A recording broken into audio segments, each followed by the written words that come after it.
Alright, welcome back. This is a review for Fruits Basket Season 2, Episode 14/39. And this is a kind of Yuki-centric, Rin-centric episode. Well, not centric, just mainly Yuki-centric, I'd say. Anyway, there's a lot of little things to get into, which I'll try to be quick about because, well, I won't, well, alright. Anyway, I want to talk about, before I get into the actual episode, I want to talk about the opening and ending, which we have new ones, which is, oh my gosh, they're so pretty, and I love them so much. I've yet to actually come across a Fruits Basket ending in particular that I've not liked. Like, I think the only opening so far that I've been, like, kind of met on was the second opening for Season 1, but it was okay. But other than that, I've loved all the other openings, and I've loved all the endings at this point. But actually, in particular, I want to talk about the ending. I won't go into too much detail, because there's a lot of little interesting things about it. There's a lot of symbolism in it, and I'm going to leave a link in the description to a video that's basically all about the symbolism in this Fruits Basket ending, and they do an amazing job at going through all of the different symbolism with the flower imagery, and everything. So I'll leave a link in the description for that. I just want to talk about something that they kind of talk about a little bit, and I kind of want to try to, because they talk about it at the beginning of the video, I want to try to talk about a little bit more to help maybe try to explain it, which is that, so when Natsuki Takeo was creating Fruits Basket, she didn't just name the 12 zodiac. I'm not talking about Kyo. Kyo's kind of an exception to this, but just the 12 main zodiac. She didn't just name them willy-nilly. She actually gave their names based off of the old traditional Japanese solar lunar calendar system, which goes by the months. And so each month represents a different animal, which basically it's basically zodiac order, because it's still rat, ox, tiger, rabbit, dragon, snake, horse, sheep, monkey, rooster, dog, boar, except for that the year January starts off as the ox, and then it ends with December being the rat. That's the only difference in terms of zodiac order. But I bring that up because the ending, as you watch them, besides Kyo and then Kyoko, Tohru, and Akito that are kind of in there, they're in that order to where they're in the order of the lunar calendar system. It starts off with Haru, because that's the first picture you see after Kyo, and then it goes down in order from there. Well, kind of, and I'll get into that in a second. In particular, well, it goes off of the names of the months of the years. The names of the months that, in the lunar calendar system. So, like, the first month, I think, is in the calendar system, January, is, I think, actually just straight up called Hatsuharu, and it represents the ox. And, of course, Hatsuharu, the ox. There you go. And then the second month is, for February, I think it's called, like, Kisaraji, and the tiger represents that month. And of course, Kisa, Raji, Kisa, you get, yeah. So she's a tiger, so there you go. And it pretty much follows that same basic pattern to where she named the characters in their month based off of their names are either taken directly from the actual lunar calendar month name, or they're kind of inspired by it, because I think, like, Hattori's month, which is April, it doesn't in particularly have the name Hattori in the lunar calendar name. I can't remember what it is at the moment. It doesn't actually have his name, like, actually, like, right in there, like how Kisaraji does with Kisa. But, like, it's like, kind of in there. Like, it's kind of, like, halfway in there, and so she kind of took it and then was inspired off of it to make actually make his full name. The only real exception to this rule is Yuki, in that I don't know what the lunar calendar name for December is, but she couldn't really think of a good name from the lunar calendar name, and so one day the name Yuki kind of came up on her, Natsuki Takeo, and it works because, Yuki can mean snow, and snow December, so it works around. It just works. So Yuki is really the only name that doesn't actually match up with the lunar calendar names, but they still have them in the right order in the endings. The only two that are, besides Yuki, who is a complete exception, the only two that are kind of oddballs, if you're going through and going through the image order of this new ending is Kureno and Momiji, and that's because when Natsuki Takio was actually creating the series, she accidentally mixed up Kureno and Momiji's name. Like, they're still the same base characters. Nothing about them has changed. She just accidentally swapped their names. Because in the lunar calendar year, but like in the month, so March represents the rabbit, but it's like lunar calendar name was something like Kureno something. And so that's why you see Kureno right after you see Kisa, even though he's the bird, but his name is supposed to be the lunar calendar name for March. And then the same thing is said for Momiji, in that his name, which is I think it's September, and in the lunar calendar it's like Momiji something, I think is what the name is for September. I don't know the specific. I don't remember what specifically, but it has Momiji in there.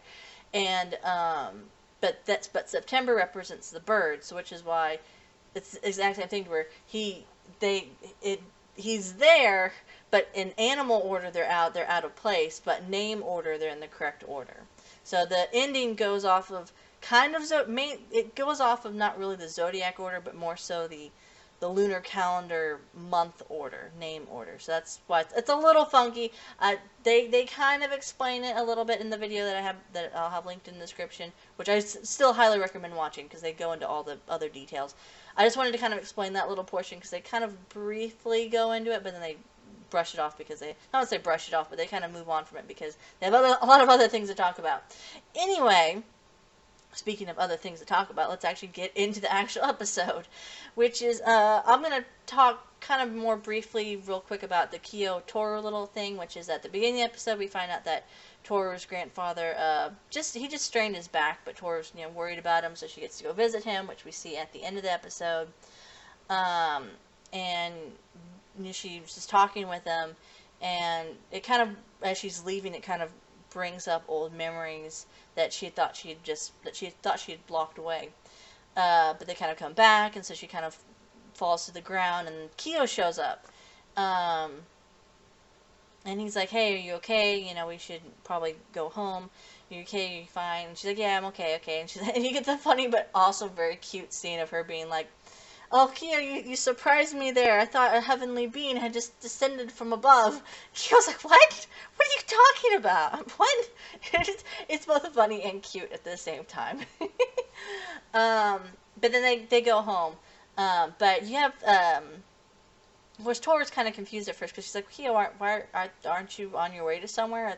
And Kyo just turns around and is like, oh, well, come on, we've got to go home. You're not just going to sit there all day, are you? And that's because obviously not from Tohru's perspective, but from the watchers, from the viewer's perspective, we had seen that at one point Kyo was sitting there in the classroom, and he watched Tohru go home, and then we see that he was walking home at some point, but then stopped and turned around. And now we know that, okay, he went to go, pretty much go see Tohru to make sure that she was okay. To which we get a little bit more information on that when we get Yuki and Kagura's conversation, because Yuki had gone off to the main house to go turn in his parent-teacher conference paper, or at least try to give it to his mom, which his mom wasn't there. But he runs into Kagura on his way out, and he asks her, oh, hey, first he asks her about Rin, and she's like, well, yeah, Rin lives with me, but I don't see her very often. And he says, oh, well, hey, did something happen between you and Kyo? Because, he's been kind of acting a bit off. He's been kind of down ever since you and him went out that one not too long ago.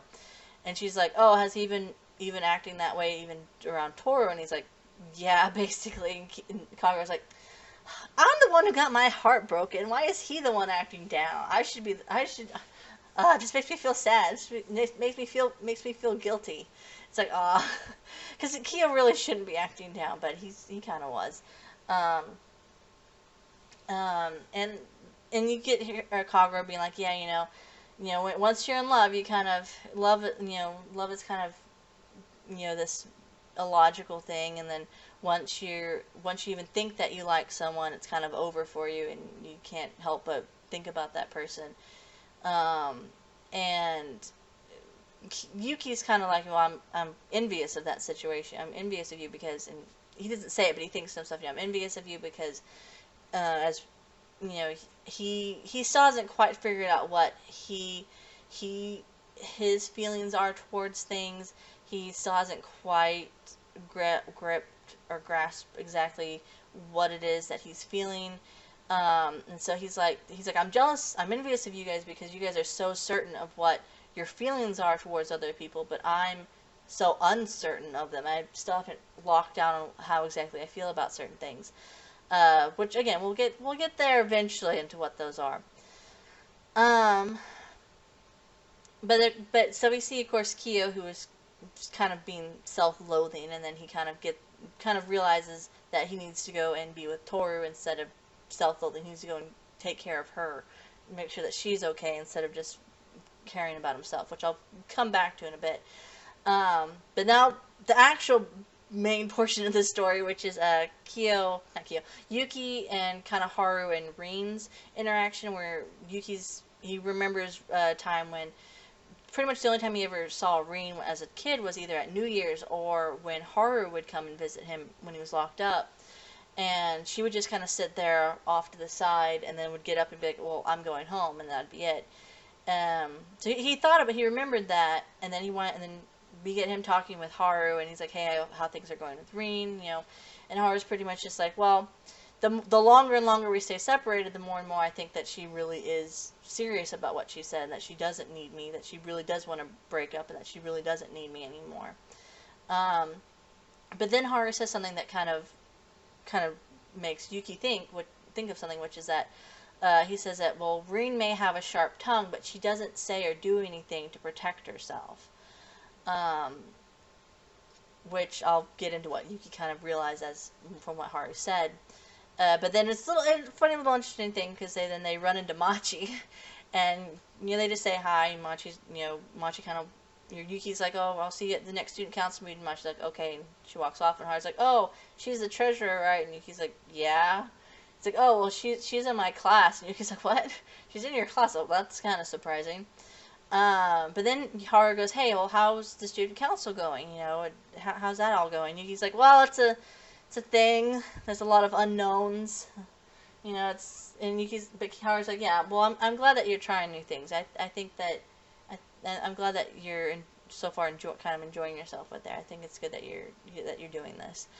But then we jump back to, then we jump over to Yuki kind of running into Rin. I know I'm jumping around a little bit, but now we're going to go off, and Yuki kind of runs into Rin, and he tells her, hey, I remembered about what you talked about earlier about only really seeing her when Haru visited him. And he realized that, hey, once when Haru said that she doesn't really say anything or do anything to protect herself, he realized that she was protecting Haru that entire time, because once they would leave, not maybe just a few minutes later, an adult would come up and would show up in the room to check up on Yuki. And Yuki says he realized that, that if they had been, that's not having people visit him in that room wouldn't be something that Akito would have allowed at the time. So Rin was sitting there, and she was protecting Haru to make sure that they wouldn't get in trouble. And then he tells her, hey, I think you're still doing the same thing, right? You're still trying to protect Haru, aren't you? To which Rin kind of is like, what, are you stupid? I don't know necessarily. How do you expect me to remember something from so long ago? All this stuff. And she's like, hey, you do know the reason why that you actually got to stay with Shigure is because of Haru. Haru begged Shigure to let you stay with him, and of course Shigure agreed, half jokingly, saying that, oh, I'll do it if you call me sensei, to which Haru has ever since called him sensei. And Yuki's like, is in shock about that. He actually cries about that, realizing that he's always kind of been protected by Haru has always been kind of protecting him and being there for him and kind of being a support system for him. To which then Haru shows up and kind of confronts Rin and is like, hey, didn't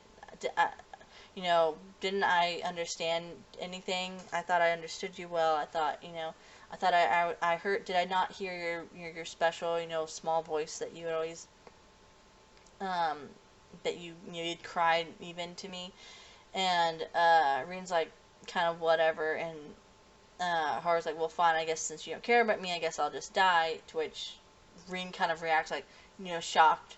And then Haru kisses her, and after they kiss, which is it's a hilarious scene. It's sweet, but it's also hilarious, hilarious scene because Yuki's just in the background. He's just shocked, so shocked that he drops his bag, and it's it's so funny.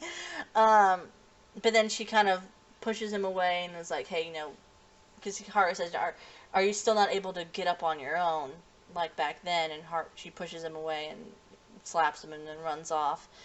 And Yuki's like, well, aren't you going to go after her, Haru? And Haru's like, no, I've kind of come to the realization of some things. Plus, she's a horse, so I won't be able to catch her even if I tried to, if she tries going all out.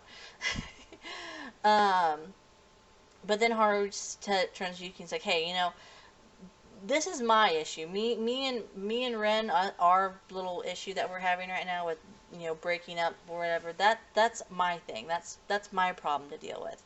That's not an issue you should be dealing with. You got to go concentrate. You go concentrate on yourself. You go be you. Don't worry about my issues. Go concentrate on your issues. And Yuki's like, well, I mean, should I really be doing that? Should I really prioritize myself over everyone else? I feel like I should be helping someone because I feel like I haven't done anything. And Haru's like, no, Yuki, you're weak, but you're kind. But you need to concentrate on yourself. Don't worry about other people's problems right now. Go find the place where you truly wish to be at. Go find the place where you truly want to be at. And of course, this reminds Yuki of what Ayame had told him earlier in the season about that he really respects both the weakness and the kindness that Yuki has. And Yuki kind of realizes that I can't do things on my own. I can't stand up on my own anymore. I need other people. I really need to rely on other people for support. There are certain things that I can do by myself, but I also need to rely on others in order for support as well. I can't just do things on my own. I can't always just do things on my own. And Haru says, listen, Yuki, I believe that there's someone out there waiting for you who will look at and see these sides of you and will accept them, and that they're waiting for you to show up. And it's like, oh, Haru, you're so sweet. But it's kind of interesting because you get this contrast between both Yuki and Kyo in this episode, and that Kyo had to kind of come to his own realization that, kind of through his own thinking and just kind of being by himself, that he needed to stop kind of self-loathing in a way, or kind of stop concentrating on himself and actually go and help Tohru out, because he realized that Tohru needed him more. That there are other people that he can't just concentrate on himself all the time. He has to also help other people. But then on the opposite end, you have Yuki, and both are great messages. That you can't always just try to concentrate on other people. You also need time to concentrate on yourself. You can't always help. You can't just push yourself aside. You need to in order to better other people, you also need time in order to help better yourself.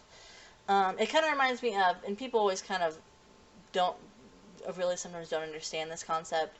Like when you're on a plane and when they go through like the emergency preparedness stuff, when you get on a plane, they always talk about how make sure you put your oxygen mask on before you put your child's or whoever's else, before you go and help anyone else. Because and people sometimes will be like, oh, you should put your child's on first, or but it makes sense to put yours on first, because if you, let's say, don't put yours on and you're trying to struggle with putting your child's on, and then something happens and